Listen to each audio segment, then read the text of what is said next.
Est-ce que tu penses que le véritable Dieu est à la recherche des fidèles? Jamais. Non. C'est la religion qui fait croire que Dieu poursuit les âmes. Jamais Dieu ne poursuit des âmes. Dieu n'est pas en train de poursuivre les âmes. Comme on fait croire. Les âmes meurent. Il faut qu'on se lève pour le salut des âmes. C'est des bêtises. Jésus est né où? Dans une étable, dans un coin inconnu, qui va être connu à cause du fait qu'on parle de Jésus. Sinon, en temps normal, nous tous on s'en fout de là-bas. Si Dieu est à la recherche des âmes, tu es sûr qu'une âme peut se perdre. Encouragez-vous. Dieu n'est pas en train de poursuivre les âmes. Dieu a donné à toute âme le libre arbitre. Chacun rendra compte de ce qu'il aura fait dans sa vie. On n'a pas dit chacun rendra compte de ce qu'il aura fait en face de la parole qu'on va lui prêcher. Dieu n'est pas à la recherche des âmes. J'ai une question. Si Dieu veut qu'on le connaisse, est-ce que du temps de Moïse, il n'a pas parlé depuis une montagne? Tous ceux qui étaient autour de la montagne ont entendu une voix, non? Toi, tu es ici. Si une voix a tourné, dessus ton est sorti, on entend une voix du ciel. Je suis le Dieu créateur. Prosternez-vous. Tu vas rester debout. Il y a mettre dedans. Hein.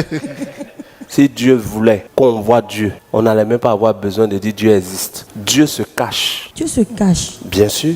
Il dit, vous me chercherez, vous me trouverez si vous me cherchez de tout votre cœur. Ou bien il n'a pas dit ça. Quelqu'un qui veut se faire voir, s'il dit, vous me trouverez. Jean, où es-tu? Dieu n'est pas en train de chercher à se faire voir. Beaucoup de gens disent, mais si tu prouves que Dieu existe, j'aime me convertir. On s'en fout de toi. On ne te prouve rien. Trouver Dieu. Ce n'est pas Dieu qui cherche à se faire voir. Dieu n'est pas en train de poursuivre les âmes. C'est à nous de le trouver. L'homme de Dieu pour le trouver là aussi. Hein.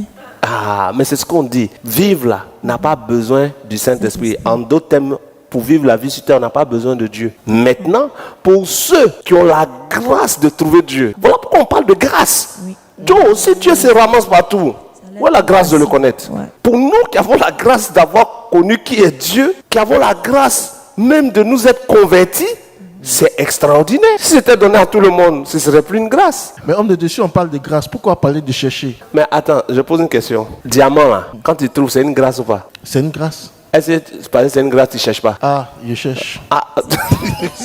C'est vrai. Okay. Travail là, c'est une grâce ou c'est pas une grâce? C'est une grâce, oui. Mais est-ce qu'on ne cherche pas? On cherche. Donc c'est pas parce que quelque chose est grâce qu'on ne peut pas chercher. Ou bien, dès qu'on cherche, ce n'est plus grâce. Non.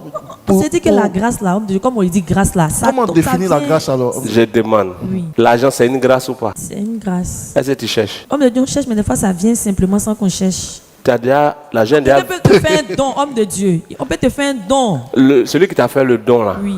il a ramassé l'argent. Homme de Dieu, ça c'est entre lui là-bas et puis là-bas. Il a eu. Quand on dit que quelque chose est une grâce, ça ne veut pas dire que ça n'a rien coûté. L'entrée ici, c'est 100 000. Mais comme c'est toi, je vais te faire grâce, donne 90 000. C'est une grâce de combien? De 10 000. Mais ce n'est pas une grâce. Mais 90 000 là, tu payes, non? Oui. Mais tu dis, on m'a fait grâce. Oui. C'est pas parce qu'on est sauvé par grâce qu'il n'y a rien à donner. Les gens pensent que quand on dit sauvé par grâce, ça veut dire je n'ai rien à faire. Je suis assis là et puis tout tombe. Je parle en langue, tout descend. Quelqu'un postule pour un emploi, moi je postule et puis ici dans ma chambre, je parle en langue et puis c'est moi on prend. Genre moi ma langue là, quand il parle. Homme de Dieu, si on doit le chercher. C'est pas...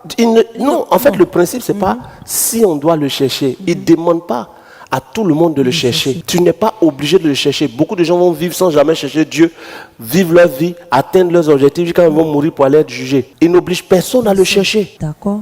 C'est des personnes particulières qui à un moment de leur vie s'éveillent. On appelle ça l'éveil. S'éveillent au fait qu'il y a quelque chose qui existe. Et finalement comprennent que ce quelque chose qui existe ne peut pas être quelque chose d'illogique. C'est quelque chose de logique. Or, si c'est logique, c'est que c'est un être. Et si cet être-là est supérieur à nous, il faut qu'il soit Dieu.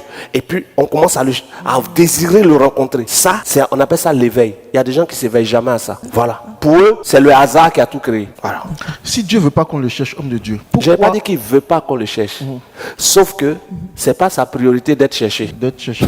Alors, pourquoi le Saint-Esprit fait de nous des témoins alors? Mais tu parles du Saint-Esprit. Ça, c'est ceux qui l'ont trouvé. Non, il fait de nous des témoins pour Il fait de nous des témoins. Quand on dit vous recevez une puissance, le Saint-Esprit venant sur vous, et vous serez mes témoins à Jérusalem, en Samarie, en Judée, jusqu'aux extrémités de la terre là. Tu es dedans? Oui, je suis dedans. De quoi vous raconter? Tu n'es même pas concerné par ce passage. Homme de Dieu, aux extrémités de la terre? Tu es allé à Samarie? Non. Tu es allé en Judée? Non. Tu es allé à Jérusalem? Ce qu'il a dit là, ça commence où? Vous serez mes témoins où? À Jérusalem. Ça veut dire que ceux à qui il parle sont où? À Jérusalem. Tu es à Jérusalem? Non. Vous n'avez rien compris. Dans la Bible, il y a les passages qui concernent des personnes spécifiques. Il y a les passages qui concernent les juifs seulement. Il y a les passages qui concernent les non-juifs. Et il y a les passages qui concernent les païens. Il y a les passages qui concernent toutes les races. Même les paroles de Jésus sont catégorisées. Si tu ne sais pas faire la catégorisation, tu risques de t'attribuer des versets qui ne te regardent pas. Quand donc toi tu vas recevoir cette puissance, tu seras son témoin où? Où tu as reçu? Abidjan! Ça veut dire que si tu dis non, les trucs ne sont pas compliqués. La religion a fait que on applique des choses. C'est comme si tu prends télécommande de Samsung, tu veux allumer Panasonic. Ça ne marche pas et puis tu es fâché.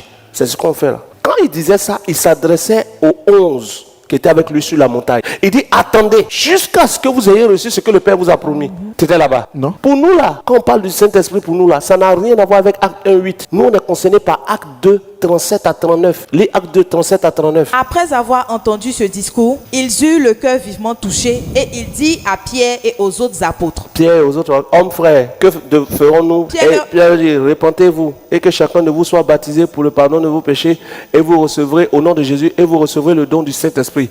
Car la promesse est pour vous. Vous ici c'est qui? Présent. Ceux qui ont demandé, ceux qui ont posé la question, c'est-à-dire les Juifs. Oui. Vous. Et pour vos enfants, les descendants des Juifs. Et pour ceux qui sont au loin, c'est nous là. En aussi grand nombre que Dieu les appellera. Ne pas juger sans avoir regardé l'intégralité de la vidéo disponible sur ses réseaux sociaux.